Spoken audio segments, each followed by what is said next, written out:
Michael grew up hearing stories about the land his grandfather owned in Montana, sprawling 1,500 acres of untouched wilderness, filled with pine forests, creeks, and wild deer that roamed freely.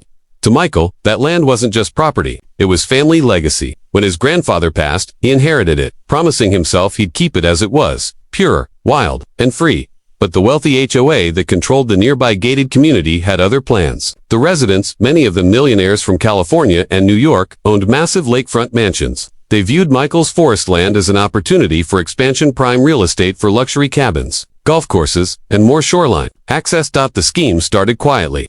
Without ever notifying Michael, the HOA president pushed through a community development proposal. Fake signatures appeared on zoning requests. County officials, tempted by bribes, turned a blind eye. Soon, portions of Michael's land were listed for sale in official record sales he never agreed to. Michael's first hint that something was wrong came one morning when he drove up to check on the land. As he turned onto the dirt road leading to the forest, he stopped dead in shock. Bulldozers rumbled in the distance, tearing through trees his grandfather had planted decades ago. Survey markers lined the ground, and construction crews moved about as if they owned the place. "What the hell is this?" Michael shouted, storming up to one of the foremen. "Subdivision development," the man replied casually. "HOA approval. You might want to take it up with them." HOA approval. The words rang in Michael's ears like a gunshot. He pulled out his phone, called the county clerk's office, and demanded answers. What he found nearly made his blood boil. Dozens of acres of his land had been legally sold off under HOA authorization. His name had been forged on documents. Furious but determined, Michael hired attorneys and began pulling every record he could. What he discovered was worse than he imagined. A tangled web of fraud, forged signatures, rezoning lies, and millions of dollars quietly changing hands. The HOA board had treated his inheritance like their personal real estate fund, selling off his land to developers for quick profit. But what they didn't know was that Michael's grandfather had left him something far more powerful than just the acres. He had also passed down the controlling rights to the HOA's charter. Back when the lakefront community was first formed, his grandfather had been one of the original signatories and his rights had never been revoked. That charter gave Michael the same authority the HOA had abused. The very system they had used to steal from him now gave him the leverage to destroy them. Michael made a decision. He wasn't just going to get his land back. He was going to take everything they had built and turn it against them. If the HOA thought they could outsmart him, they were about to learn how dangerous it was to steal from the wrong man.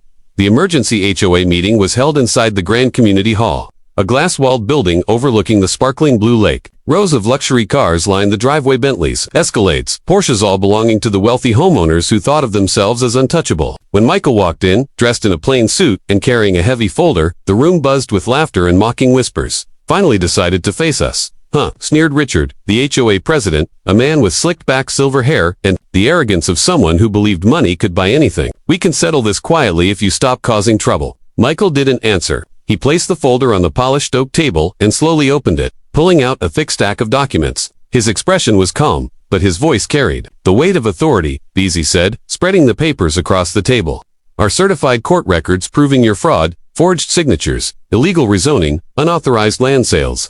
Every single one of you sitting here is implicated." The smug smiles faltered. Richard leaned forward, trying to brush it off. "You don't know what you're talking about. Our lawyers," Michael cut him off. "Your lawyers won't save you. Because not only do I have proof of your crimes, I also have this." He slid one final paper forward, a deed transfer authorization buried deep in the HOA charter. "According to your own bylaws, authority over all HOA assets defaults to the charter's controlling holder in cases of misconduct. My grandfather was the founding signatory. That authority now belongs to me." Silence crashed over the room. Faces drained of color. For the first time, the millionaires realized they weren't the predators, they were the prey. Michael didn't raise his voice. He didn't need to. "The same rules you used to steal from me are the rules I'm using to take everything from you. Your mansions, your lake privileges, your board authority, they're mine now." The next weeks were chaos. Notices were posted on the doors of the lakefront estates. Attorneys tried to stop the auctions, but the court rulings were airtight. One by one, the multi-million-dollar homes were listed publicly. Their glossy brochures, advertising rare lakefront property now under forced sale. The same neighbors who had boasted about their wealth were now begging, bargaining, even crying in front of Michael. But he never wavered. On auction day, the community hall was packed with investors. Bidding wars erupted as the mansions went under the hammer, each sale stripping the corrupt homeowners of their pride and privilege.